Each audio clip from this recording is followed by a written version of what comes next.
Next question है what must be subtracted from x का power 4 plus 2x cube minus 2x square plus 4x plus 6 so that the result is exactly divisible by x square plus 2x minus 3।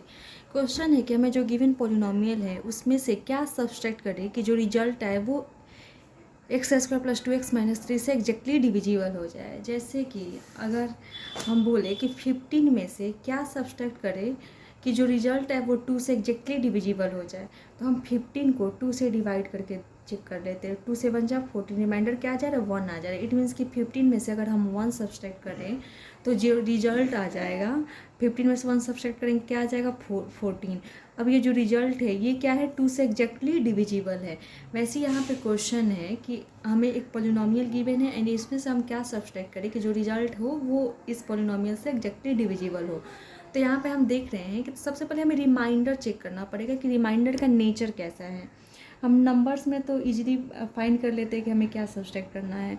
ये polynomial है, इसमें हम कैसे check करें, तो हमने remainder theorem में पढ़ा था कि जो आर एक्स है उसकी डिग्री या तो आर एक्स जो है वो या तो जीरो होगा, बिकॉज अगर एग्जैक्टली डिविजिबल होता है तो रिमाइंडर क्या आ जाता है जीरो हो जाता है। इट मीन्स कि आर एक्स या तो जीरो होगा या आर एक्स की जो डिग्री होगी वो हमेशा जी एक्स की डिग्री से क्या होगी लेस होगी, है ना, जी एक्स की डिग्री से लेस होगी। जैसे हमने क्वेश्चन नंबर 24 में देखा था कि हमें जो जी एक्स था वो क्या था एक लीनियर पोलिनोमियल गिवन था। इट मीन्स कि उसकी डिग्री क्या थी 1 थी। तो हमें रिमाइंडर क्या ऑब्टेंड हुआ था कांस्टेंट ऑब्टेंड हुआ था, बिकॉज 1 से कम डिग्री मीन्स कि 0 डिग्री एंड 0 डिग्री किसका होता है तो कांस्टेंट पोलिनोमियल का होता है। इट मीन्स कि हमें कांस्टेंट कोई ऑब्टेंड हुआ था रिमाइंडर। यहाँ पे हम देख रहे हैं कि हमें जो डिवाइजर है इट मीन्स कि जी एक्स है उसकी डिग्री क्या है 2 है। इट मीन्स कि हमें आर एक्स या तो कांस्टेंट टर्म मिलेगा या ऐसा पॉलिनोमियल मिलेगा जिसकी डिग्री क्या होगा 1 होगा, बिकॉज 2 से कम डिग्री मीन्स कि 1 या 0। तो या तो हो सकता है हमें लीनियर पॉलिनोमियल मिले या तो हमें कांस्टेंट पॉलिनोमियल मिले जिसकी डिग्री 0 हो।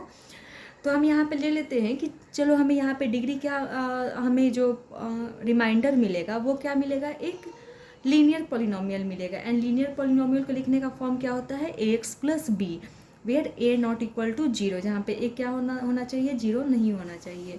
तो हमने यही यहाँ पे लिखा when a given polynomial is divided by a quadratic polynomial then the remainder is a linear polynomial. जब हम गिवन पॉलिनोमियल को क्वाड्रेटिक पॉलिनोमियल से डिवाइड करेंगे तो हमें क्या मिलेगा लीनियर पॉलिनोमियल रिमाइंडर मिलेगा। लीनियर भी मिल सकता है एंड कांस्टेंट पॉलिनोमियल भी मिल सकता है, लेकिन हम मैक्सिमम डिग्री लेकर चलेंगे कि जो हमारा रिमाइंडर आएगा उसका मैक्सिमम डिग्री क्या हो सकता है, तो मैक्सिमम डिग्री 1 ही हो सकता है जो कि लीनियर पॉलिनोमियल का होता है। तो so let remainder is equal to a x plus b. तो रिमाइंडर क्या हो गया a x plus b and a not equal to zero. तो अब जो डिविडेंड बनेगा वो क्या बनेगा, तो अब जैसे यहाँ पे जब हम 15 था 15 में से 1 माइनस किया तो क्या बन गया 14 एंड 14 ही अब डिविडेंड है, बिकॉज जब 14 को डिवाइड कर रहे हैं 2 से तो रिमाइंडर क्या जा रहा है 0 हो जा रहा है। इट मीन्स कि 14 2 से एग्जैक्टली डिविजिबल है। तो इस पोलिनोमियल में से जब हम a x plus b it means कि रिमाइंडर को जब सब्सट्रैक्ट कर देंगे तो जो रिजल्ट आएगा वही अब क्या है डिविडेंड हो जाएगा।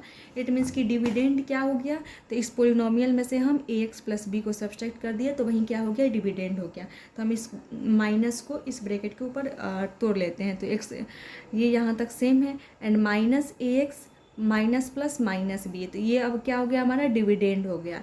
एंड जी एक्स क्या गिवन है x square plus 2x minus 3, ये क्वाड्रेटिक पोलिनोमियल है तो हम इसे क्या करते हैं लीनियर फैक्टर्स के फॉर्म में फैक्टराइज कर लेते हैं।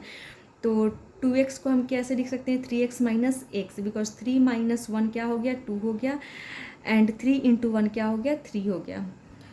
तो यहाँ पर 2x को हमने 3x माइनस एक्स लिख दिया एंड इन दोनों में से जब हम कॉमन लिए तो ये कॉमन लेकर जब हम इसे फैक्टराइज किए तो क्या आ गया x plus 3 into x minus 1। तो अब जो ये रिजल्ट है वो क्या है जी एक्स से एग्जैक्टली डिविजिबल है। इट मीन्स कि जब हम पी एक्स को जी एक्स से डिवाइड करेंगे तो रिमाइंडर क्या आ जाएगा 0 आ जाएगा। तो if p x is divisible by g x then it is also divisible by x plus 3 and x minus 1। ये सिमिलर वही है कि अगर पी एक्स जी एक्स से डिविजिबल है इट मीन्स कि ये इन दोनों से ही डिविजिबल होगा, बिकॉज जी एक्स ये दोनों क्या है जी एक्स के ही फैक्टर हैं। तो जैसे कि हम बोलें कि ले लेते हैं 60। 60 डिविजिबल है 15 से, है ना। या हम बोल सकते हैं कि 60 डिविजिबल है 3 इंटू 5 से, है ना। 15 का फैक्टर 3 एंड 5 दोनों ही है, तो इट मीन्स कि इसके दोनों ही फैक्टर से क्या होगा, 60 डिविजिबल होगा। वैसे यहाँ पे gx था एंड यहाँ पे gx के दो फैक्टर हैं, तो अगर 60 gx से डिविजिबल है, इट मीन्स कि 60 gx के दोनों फैक्टर से भी क्या होगा, डिविजिबल होगा। तो वही सिमिलर यहाँ पे है कि अगर px gx से डिविजिबल होगा, इट मीन्स कि px gx के दोनों फैक्टर से भी डिविजिबल होगा।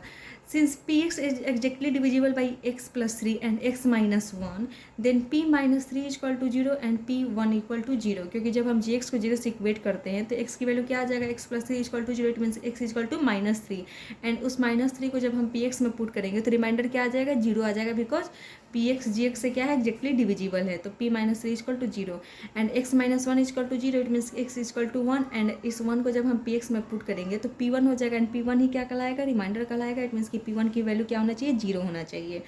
Now p minus 3 is equal to 0, तो अब हम क्या कर लेते हैं, एक एक करके दो इक्वेशन बनाएंगे जिससे हमें a एंड b की वैल्यू फाइंड होगा, जिसके कारण हम रिमाइंडर को रिमाइंडर पता करेंगे कि रिमाइंडर क्या होगा। तो now p minus 3 equal to 0, तो यहाँ पर जब हम पी एक्स में जब हम -3 पुट कर रहे हैं तो क्या आ जा रहा है, 3a minus b equal to -3 आ रहा है। यहाँ पे a एंड b में एक इक्वेशन फाइंड हो रहा है। हमें रिमाइंडर क्या, ax प्लस b, हमें के एक कांस्टेंट टर्म या कोई एक वेरिएबल नहीं चाहिए, हमें a एंड b दो वेरिएबल चाहिए। इट मीन्स कि हमें कम से कम दो इक्वेशन चाहिए जिससे हम a एंड b की वैल्यू फाइंड कर लें। एंड ये इक्वेशन कहाँ से पता ये मिलेगा, तो एक बार p माइनस 3 इक्वल टू 0 करेंगे तो यहाँ से a एंड b में एक इक्वेशन मिल जाएगा, एंड एक बार p1 इक्वल टू 0 करेंगे तो यहाँ से हमें a एंड b में एक इक्वेशन मिल जाएगा। तो जब हमने p माइनस 3 इक्वल टू 0 किया तो यहाँ पे a एंड b में क्या मिल गया, हमें एक इक्वेशन मिल गया। एंड p1 इक्वल टू 0, तो यहाँ पर भी जब हम px में 1 पुट करेंगे तो हमें एक इक्वेशन मिलेगा a plus b equal to 1। अब हम इन दोनों इक्वेशन को ऐड कर लेते हैं। तो फर्स्ट इक्वेशन क्या था, 3a minus b equal to -3, and second equation क्या है, a plus b equal to 11। तो 3a प्लस a क्या हो गया, 4a, minus B plus B क्या हो गया, कैंसिल हो गया, तो या हम बोल सकते हैं कि 0 हो गया।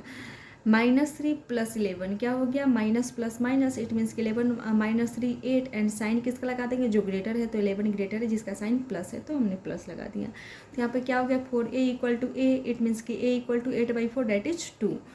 तो put a equal to 2 in equation first. अब हम इस a की वैल्यू को इक्वेशन फर्स्ट या सेकंड किसी में भी पुट करेंगे तो b की वैल्यू फाइंड हो जाएगा। तो जब हम a इक्वल टू 2 के इक्वेशन फर्स्ट में पुट किए तो 3 into 2 minus b equal to -3, तो 3 2 जा 6, तो क्या हो जाएगा, -3 into 6 minus b equal to -3, it means कि minus b equal to -3 -6, plus 6 को हम इस साइड लेकर आ जाएंगे तो क्या हो जाएगा, -6, तो माइनस बी इक्वल टू क्या हो गया, -9 हो गया। इक्वल टू के दोनों साइड माइनस है तो हम कैंसिल कर देंगे, b इक्वल टू 9 आ गया। सो रिक्वायर्ड, अब a एंड b की वैल्यू पता चल गया, तो अब हम रिमाइंडर बता सकते हैं, बिकॉज रिमाइंडर क्या था, ax प्लस b था, एंड a एंड b की वैल्यू हम इसमें पुट कर देंगे। तो a की जगह पे हम 2 रख दिए एंड b की जगह पे 9 रख दिए, तो ये क्या हो गया, हमारा रिक्वायर्ड रिमाइंडर हो गया। इट मीन्स कि जो हमें गिवन पॉलिनोमियल था उसमें से जब हम 2x प्लस 9 सब्सट्रैक्ट करेंगे तो जो रिजल्ट आएगा वो gx से क्या हो जाएगा, एग्जैक्टली डिविजिबल हो जाएगा।